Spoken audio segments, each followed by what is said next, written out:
Hi there, I'm Sarah J. Ruthless. You've probably noticed by now that pronouns are becoming an important topic in the workplace. But we understand these changing times can be confusing and sometimes even downright frustrating. So let's go over a few of the basics today and help you navigate this tricky new subject. Like most conservative Americans, you're probably illiterate and don't even know what a pronoun is. A pronoun is what we call someone when we're not referring to them by name. But that is different than phrases like sweetheart or that bitch. Those are nouns. A pronoun can be she, her, he, him, or they, them.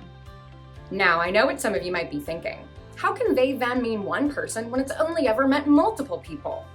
Well, if you suddenly consider yourself someone who has a deep reverence for the history of the English language and adhering to grammatically correct vernacular, I have some great news for you.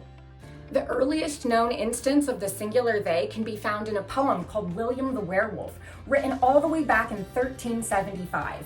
You probably don't know this, but that's even older than America. And you could actually totally use that as a mnemonic device. Mnemonic is just a fancy word for something that helps you remember something else. So next time you're struggling to remember your colleagues' pronouns, just imagine that you're speaking to both their human self and their inner wolf. That's two people. Does that help? It's a little dehumanizing, but then again, so is this conversation. As a matter of fact, every time you misgender us, we're imagining we're werewolves too, and it's the full moon tonight. But hey, mistakes happen. And if you happen to be the kind of person who actually gives a shit, if you do accidentally misgender someone, try saying thank you instead of I'm sorry. If you try to apologize, especially a long drawn out one, it can put the misgendered person in the really uncomfortable position of having to say, it's okay, when it's really not okay, but it is forgivable, and it'll be a heck of a lot easier to forgive your dumbass if you just fucking correct yourself and move on.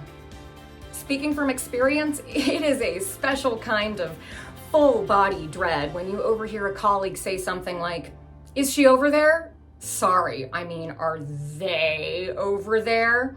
I mean, personally, I kind of think it'd be less humiliating if you just called me a slur, since that's clearly what you're thinking. Believe it or not, you actually can't tell a person's gender just by looking at them. You've never been able to do that. You might be thinking that back in your day, boys used to dress like boys and girls used to dress like girls, but what does any of that shit even mean? And besides, back in your day, there used to be lead in the paint and the water fountains were segregated. So maybe let's set the bar just a little bit higher. It's considered common practice now to use gender-neutral terms when greeting a room. Phrases like, welcome everyone, or hi folks. You might be thinking that feels like a lot of extra work, but if you think about it just a little bit harder, it's actually not any more work at all, you lazy piece of shit. Now this one might really trip some of you up, so pay close attention. Some people are okay with multiple pronouns, regardless of their gender identity or expression.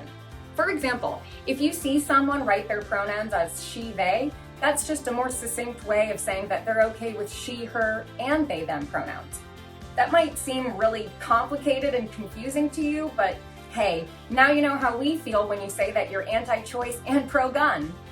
So here's a crazy little idea. Next time you introduce yourself to someone, throw your pronouns out there and ask them what theirs are. See what I did there? I used they, them pronouns and you probably barely even noticed. And if you do sense some hesitation or discomfort, you know what? There's a slight chance that that person really does care about their pronouns, but they've been so beaten down and bullied by life that they're terrified this exchange is going to lead to them having to defend and negotiate and argue and prove their existence to you is valid. And that gets really exhausting. So I like to throw in the addendum, and if that changes, let me know. Because that just immediately lets that person know that this is the kind of space and these are the kind of people that you can have these conversations with. They're not only okay, they're totally welcome. You're safe here, you're included, and no matter what your identity is, we will respect you. Unless your identity is a Nazi, and then we'll punch you in the face. In conclusion, it's always okay to ask. If you're unsure about a person's pronouns, just ask them. I did it again. You catch it that time? But don't take it too far. You can't ask us every question you've ever wondered about queerness. You do have access to Google. I'm Sarah J. Ruthless, and this has been Pronouns in the Workplace. Don't be a dick. give a shit.